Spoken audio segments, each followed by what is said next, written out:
অচেনা একটা জায়গায় বিয়ের দাওয়াত খেতে গেছিলাম। সেই বিয়ে বাড়ির দাওয়াত খাওয়ার পর ঠিক বিকেল বেলা যখন 3টে বাজে তখন একটা মেয়েকে দেখতে পেলাম রিক্সায় করে যাচ্ছে। মেয়েটা অনেক সুন্দর।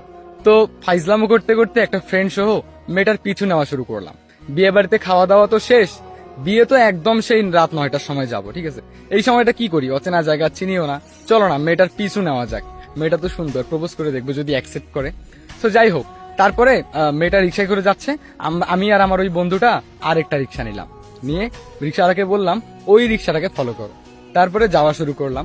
প্রায় কিছু দূর যাওয়ার পর মেয়েটা নেমে পড়লো রিক্সা থেকে। হ্যাঁ, তারপরে আমরাও রিক্সা থেকে নামলাম। এরপরে মেয়েটার পিছন নিতেই আসি, মেয়েটা বারবার পিছন ফিরে তাকাচ্ছে, ভয়ে ভয়ে আগাচ্ছে। ঠিক আছে, মানে কি বলবো, কখনো কোনো মেয়েদেরকে ইফটিজিং করি নাই, বাট এই মেয়েটাকে ভালো লাগছে জন্য পিছু নিচ্ছি। আল্লাহ জানে ওই মেয়েটা হয়তোবা ভয় পাচ্ছে। আমি আর আমার ফ্রেন্ড আগাচ্ছিলাম, মেয়েটার সামনে প্রায় 5-6টা ছেলে দাঁড়ায় আছে। ঠিক আছে, তারপর আমার ফ্রেন্ড বললো দোস্ত দেখ সামনে কতগুলা ছেলে, যদি আমাদেরকে ধরে না তাহলে অবস্থা খারাপ করে দিবে। আমি গেলাম, এই কথা বলে ওই পিছন পাশে দৌড় শুরু করছে। ঠিক আছে, এরপরে আমি বললাম যে আরে দাঁড়া দাঁড়া, আমারে ছাইরা তুই যাচ্ছিস কই? তো দেখলাম আমার ফ্রেন্ড কোনো কথাই শুনলো না, ও রাস্তার মানে আড়ালে চলে গেল। ঠিক আছে, আর আমি পিছনেই ছিলাম, আর ছেলেগুলো আগায় আসতেছিল। তারপরে কি করব না করব কোনো কিছু উপায় পাচ্ছিলাম না। এরপর আমি আবার হাঁটা শুরু করলাম মেয়েটার পিছন পিছন। তো ভাগ্য ভালো যে ছেলেগুলো আমাকে কিছুই বলেনি, কোনো কিছুই জিজ্ঞেস করেনি। তারপরে ছেলেগুলো চলে গেল। তারপর পিছনে ফিরে দেখলাম আমার বন্ধুটাও আর নাই। যাই হোক, নাই তা নাই, আমি তো রাস্তাটা চিনলাম, রিক্সা নিয়ে আবার চলে যাব। তো মেয়েটার পিছন পিছন আবার হাঁটা শুরু করলাম। হ্যাঁ, কিছু দূর যাওয়ার পর মেয়েটা দাঁড়িয়ে পড়লো। দাঁড়ার পর আবার পিছনে ব্যাগ দিল, ব্যাগ দিয়ে আমাকে বললো আপনার সমস্যা কি, প্রায় অনেকক্ষণ থেকে আমাকে ফলো করতেছেন। এরপর আমি বললাম কোনো সমস্যা নেই, আপনাকে দেখছি ভালো লাগছে, ভাবলাম যে আপনার সাথে কথা বলবো সেই জন্য। তারপরে মেয়েটা আর কোনো কথাই বললো না, আবার হাঁটা শুরু করলো। আমিও পিছন পিছন হাঁটা শুরু করলাম, দেখি যতক্ষণ না ভালো করে কথা বলো তোমার পিছনেই ছাড়বো না, মানে এইরকম ছিল বিষয়টা। ঠিক আছে, আর তখন বাজতেছিল প্রায় 4:30। হ্যাঁ, মেয়েটা যে কই যাচ্ছে আল্লাহই জানে, আর আমিও পিছন পিছন হাঁটা শুরু করছি। কিছু দূর যাওয়ার পর একটা লোক একটা বাসা থেকে বেরিয়ে আসলো, মানে বাসাটা 3তলা ফ্ল্যাট। হ্যাঁ, বেরিয়ে আসলো, বেরিয়ে আসার পর বললো যে কিরে মা এতক্ষণ লাগে আসতে? আর আমিও মেয়েটার ঠিক মানে কাছাকাছি ছিলাম। তখন সঙ্গে সঙ্গে মেয়েটার বাবা বলল ছেলেটাকে। তখন মেয়েটা আমার দিক তাকিয়ে কোনো কিছু বললো না, না বলে শুধু বললো যে বাবা আমার একটা ফ্রেন্ড আজকে নতুন জয়েন করছে, সো আমি আর কি নিয়ে আসলাম আমাদের বাসায়, মানে একটু পড়াশোনা নিয়ে আর কি কথাবার্তা বলতাম।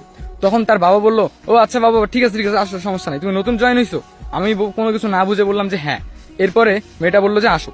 তারপরে আমি জাস্ট মনে মনে অবাক, এন্ড আমি আমার বুকের মধ্যে এখন ভয় কাজ করতেছে। ভাই আমি এখন কই ঢুকবো, মানে এই মেয়েটার সাথে যদি বাসায় ঢুকি, যদি কোনো প্রবলেম হয়, মানে এগুলো চিন্তা করতেছি।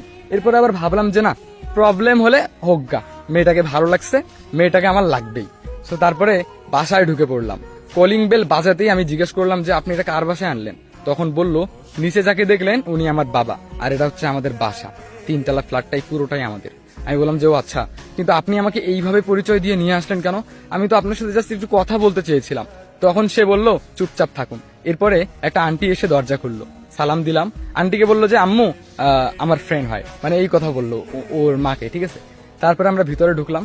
ভিতরে ঢোকার পর আন্টি বললো যে ঠিক আছে আমি চা নিয়ে আসছি। এরপর আমরা ভিতরেই বসলাম।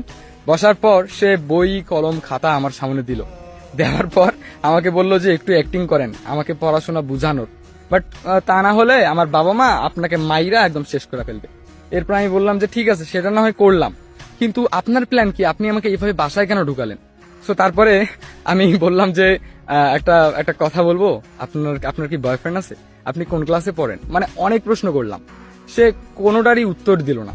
উত্তর না দিয়ে আমাকে বলল আপনি যে আমার পিছু পিছু নিলেন, মানে আমি যে সারা রাস্তায় ভয় পেলাম যে হয়তো কোনো ছিনতাইকারী, আপনাকে মনে করছিলাম আপনি কোনো হয়তো চোর বা ডাকাত, আমাকে হয়তো বা মানে ছিনতাই করে নিয়ে যেতে আসছেন। আমি বললাম আরে না না না, আপনাকে আমার আসলে প্রথম দেখাতেই অনেক ভালো লাগছে। আমার বাসা কিন্তু এখানে না, আমার বাসা অনেক দূরে, আর আমি এখানে মানে বিয়ে বাড়িতে দাওয়াত খেতে আসছি।